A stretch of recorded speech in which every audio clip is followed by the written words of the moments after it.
Hello dear student, DD coaching centre में आपका स्वागत है। आज हम अपना हिस्ट्री का जो पहला लेक्चर है वो शुरू करने जा रहे हैं। जैसे कि हम भारत के इतिहास के बारे में फुल डिटेल से हर चैप्टर को पढ़ेंगे और अपने कॉम्पिटिटिव लेवल की एग्जाम की तैयारी हम करेंगे। तो सबसे पहले अगर हमें भारत इतिहास शुरू करना है तो कुछ भारत के विवरण के ऊपर कुछ ध्यान दे लेते हैं कि भारत का पहले इतिहास पुराणों में या वह तथ्यों में क्या मिला, हमें क्या तथ्य मिले हैं इसके। तो मैं आपको बताऊं कि हमें किस नाम से जाना जाता था, किसने किस नाम से हमें देश को संबोधित किया। तो भारत देश को भरत की संतान इस नाम से हमें संबोधित किया गया था और हम भारत का देश भी इसे कह सकते हैं।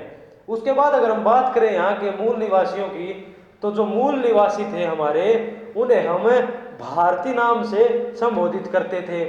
ये तीन क्वेश्चन इसके अंदर बन गए भारत के विवरण के अंदर कि भारत को भारत का देश भी कहा जाता था, भारत की संतान भी कहा जाता था और यहाँ के निवासियों को भारतीय नाम से संबोधित किया गया है अपने इतिहास में। उसके बाद अगर हम बात करें अपने यूनानियों की, यूनानियों ने भी हमारा नाम इंडिया रखा। तो अगर ये आपसे क्वेश्चंस कॉम्पिटिटिव लेवल में अगर पूछ लिया जाए कि हमारा इंडिया नाम कहाँ से कैसे कब पड़ा, तो आपको क्लियर कर दूं कि जो यूनानी थे उन्होंने अपने देश को इंडिया नाम से संबोधित किया था। उसके बाद कुछ मुस्लिम जो इतिहासकार थे उन्होंने भी अपना जो देश का नाम है वो हिंद व हिंदुस्तान नाम से संबोधित किया था।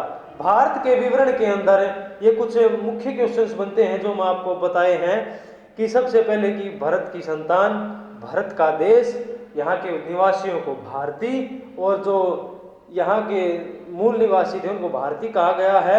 और उसके बाद जो यहाँ के यूनानी थे, यहाँ आए जो यूनानी, उन्होंने अपने देश को इंडिया नाम से संबोधित किया।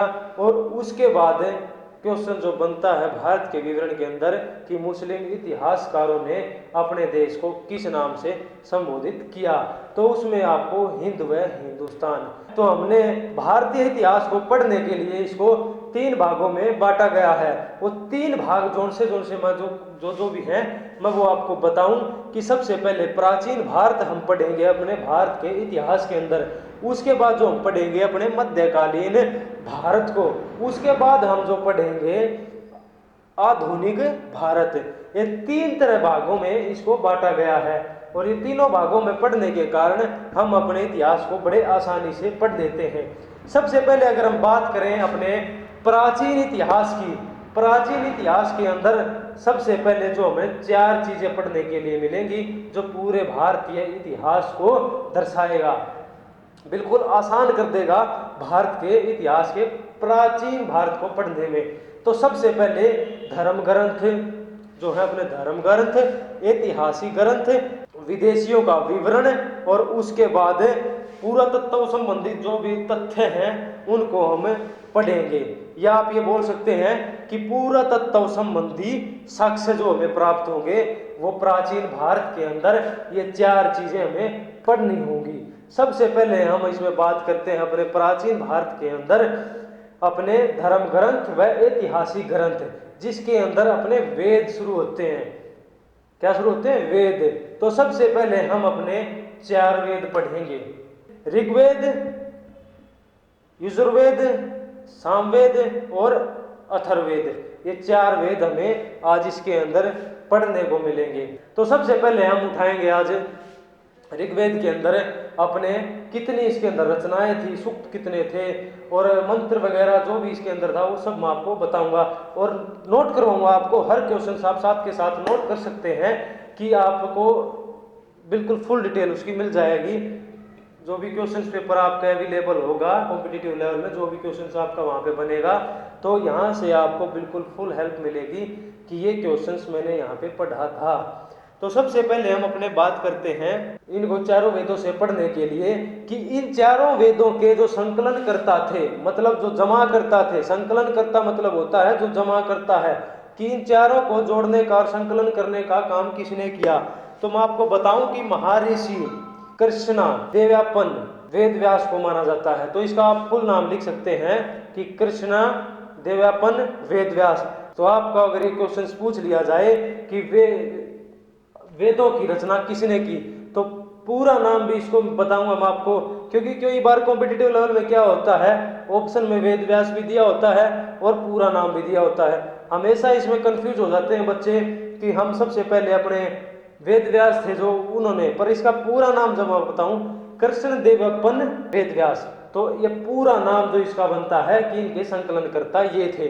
तो ये क्वेश्चन आप बिल्कुल माइंड में कैच कर लें कि किस तरह ये क्वेश्चन बनेगा और किस तरह कॉम्पिटिटिव लेवल एग्जाम में पूछेगा, वो भी मैंने आपको साथ के साथ बताया।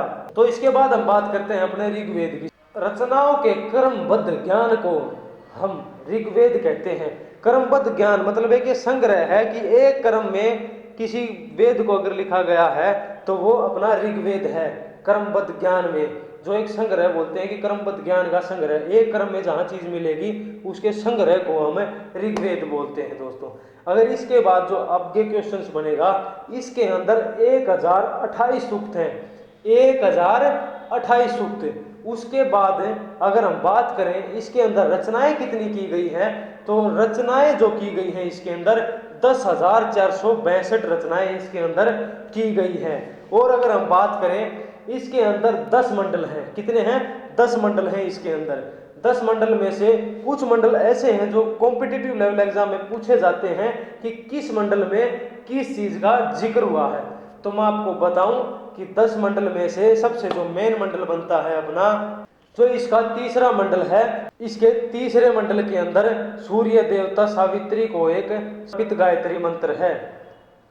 तो ये आप नोट कर लें कि ऋग्वेद के तीसरे मंडल के अंदर किस चीज का जिक्र है, सूर्य देव की सावित्री का गायत्री मंत्र इसके अंदर बताया गया है। और उसके बाद अगर हम बात करें इसके जो 8वां मंडल था, इसका जो 8वां मंडल था वो हस्तलिखित जो रचनाएं उसके अंदर की गई थी उन्हें हम खिल नाम से संबोधित करते हैं। ऋग्वेद के अंदर जो भी क्वेश्चंस बन रहे हैं आप साथ के साथ नोट कर लें कॉम्पिटिटिव लेवल के हिसाब से। और इसके बाद अगर हम बात करें 10वें मंडल की बात करें, तो इसके अंदर 4 जो पुरुष तत्व हैं उनको इसके अंदर भी दर्शाया गया है। वो कौन से हैं? 4 ब्राह्मण, क्षत्रिय, वैश्य तथा शूद्र। तो ये 4 इसके अंदर बताए गए हैं। कौन कौन से? ब्राह्मण, क्षत्रिय, वैश्य और जो अपने शूद्र हैं, इनको इसमें बताया गया है। आदि जो भरमा के कर्म से मुख बुझाओ, वो भी इनके अंदर इसको दर्शाया गया है। इसके बाद अगर हम बात करें इसके अंदर जो सबसे मेन क्वेश्चन बनता है वामन अवतार। वामन अवतार 3 पैरों वाला। तो ये मैं आपको बताऊं कि 3 पैरों वाला हुआ, इसमें क्या जिक्र है। वामन अवतार है विष्णु का सबसे पहला जो अवतार था वो था वामन अवतार, जिसके 3 पैर दिखाए गए हैं। तो इसके अंदर इस चीज का भी जिक्र है। इसके बाद अगर हम बात करें इंद्र के लिए जो इसके अंदर रचनाएं की गई हैं, 250 रचनाएं इंद्र के लिए की गई हैं और जो अग्नि के लिए हैं 200 रचनाएं इसके अंदर की गई हैं। तो ऋग्वेद के अंदर ये कुछ मेन क्वेश्चंस बनते थे, वो आपने साथ के साथ नोट कर लिए होंगे। हम अपने अगले लेक्चर में यजुर्वेद व सामवेद दोनों वेद अगले लेक्चर में करवाए जाएंगे, क्योंकि कॉम्पिटिटिव लेवल के हिसाब से उन दोनों वेदों के अंदर थोड़ा कम मटेरियल है जो हमें कॉम्पिटिटिव लेवल के हिसाब से चाहिए है। और ये ऋग्वेद जो मैंने आज आपको क्लियर किया है, इसके क्वेश्चन जो भी 10 या 15 बने, भारत का विवरण भी साथ के साथ बताया, ये आज के लेक्चर में आप पॉइंट टू पॉइंट नोट कर सकते हैं इस वीडियो के माध्यम से। और कल हम जो पढ़ेंगे वो आपको बताया। आते आते हम सब अथर्ववेद जो है इसमें सबसे बड़ा है, अथर्ववेद को हम बिल्कुल आराम से 4थे नंबर पर जो है उसको भी बिल्कुल बड़े आराम से कराएंगे। तो वीडियो को देखने के लिए धन्यवाद। अगर वीडियो पसंद आए, अगर पढ़ने का तरीका पसंद आए, पढ़ाने का तरीका पसंद आए तो लाइक, सब्सक्राइब और शेयर अवश्य करें, क्योंकि ताकि आगे जो बच्चा इतिहास को पढ़ना चाहता है कॉम्पिटिटिव लेवल के हिसाब से, तो उसको भी best material DD coaching centre से प्राप्त हो सके। अगर आपको इस चीज़ के नोट्स चाहिए हैं तो आप हमारे डिस्क्रिप्शन में जाके टेलीग्राम चैनल पर आप वहाँ से प्राप्त कर सकते हैं। धन्यवाद।